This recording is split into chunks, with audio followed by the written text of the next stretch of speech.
S, ನಾವೆಲ್ಲರೂ ಕೂಡ ನೋಡಿರ್ತೀರಾ ಮಿಡ್ ವೀಕ್ ಎಲಿಮಿನೇಷನ್ ಯಾರಾದರೂ ಅಂತ ಈಗಾಗಲೇ ಎಲ್ಲರಿಗೂ ಕೂಡ ಗೊತ್ತಾಗಿರುತ್ತೆ, ವೈರಲ್ ಆಗಿರುತ್ತೆ. ಹೌದು, ಧ್ರುವಂತ್ ಅವರು ಬಿಗ್ ಬಾಸ್ ಮನೆಯಿಂದ ಆಚೆ ನಡೆದಿದ್ದಾರೆ.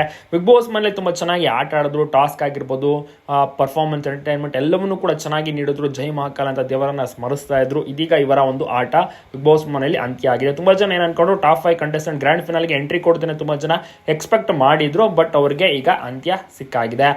ವೋಟ್ಗಳು ಕಡಿಮೆ ಬಂದಂತ ಕಾರಣ ಇದೀಗ ಅವರು 6ನೇ ಸ್ಪರ್ಧೆಯಾಗಿ ಬಿಗ್ ಬಾಸ್ ಮನೆಯಿಂದ ಆಚೆ ಬಂದಿದ್ದಾರೆ. ಹೋಗುವಂತ ಟೈಮಲ್ಲಿ ಅವರಿಗೆ ಒಳ್ಳೆ ಊಟ ಸಿಕ್ತು. ಕಿಚ್ಚ ಸುದೀಪ್ ಅವರ ಕಡೆಯಿಂದ ಒಳ್ಳೆ ಲೆಟರ್ ಕೂಡ ಸಿಕ್ತು. ಅದರಲ್ಲಿ ಚೆನ್ನಾಗಿ ಬರೆದಿದ್ರು. ಸಖತ್ತಾಗಿ ತುಂಬಾನೇ ಖುಷಿಯಾಗಿದ್ದಾರೆ ಧ್ರುವಂತ್ ಅವರು ಹೋಗುವಂತ ಟೈಮ್ಲು ಸಹ. ಎಕ್ಸ್ಪೆಕ್ಟ್ ಮಾಡಿರಲಿಲ್ಲ ಅವರು, ಯಾಕೆಂದ್ರೆ ತುಂಬಾನೇ ಕಾನ್ಫಿಡೆನ್ಸ್ ನಲ್ಲಿ ಇದ್ರು. ಗಿಲ್ಲಿ ಕೂಡ ಒಂದು ಟಕ್ಕರ್ ಕೊಡ್ತಾ ಇದ್ರು ಗಿಲ್ಲಿಗೆ. ಚೆನ್ನಾಗಿ ಮನೋರಂಜನೆಯನ್ನು ಸಹ ಕೊಟ್ಟರು.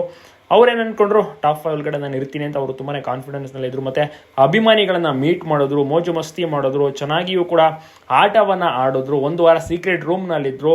ಸೊ ಅದರೆಲ್ಲದರ ಜೊತೆಗೆ ಒಂದು ಒಳ್ಳೆ ಮೆಮೊರೀಸ್ ಅನ್ನ ನೀಡಿ ಹೋಗಿದ್ದಾರೆ, ಮನೋರಂಜನೆಯನ್ನ ಕೊಟ್ಟು ಹೋಗಿದ್ದಾರೆ. ಇದ್ರ ಬಗ್ಗೆ ನೀವೇನಂತೀರಾ? ನಿಮಗೂ ಕೂಡ ಧ್ರುವಂತ್ ಇಷ್ಟ ಆಯ್ತಾ? ಆಟ ಹೇಗಿತ್ತು? ಧ್ರುವಂತ್ ಔಟ್ ಆಗಿದ್ರ ಬಗ್ಗೆ ನಿಮ್ಮ ಒಂದು ಅನಿಸಿಕೆ ಅಭಿಪ್ರಾಯವನ್ನು ತಪ್ಪದೆ ಕಮೆಂಟ್ ಮಾಡಿ ಎಲ್ಲ ಕಡೆ ವಿಡಿಯೋನ ಶೇರ್ ಮಾಡಿ.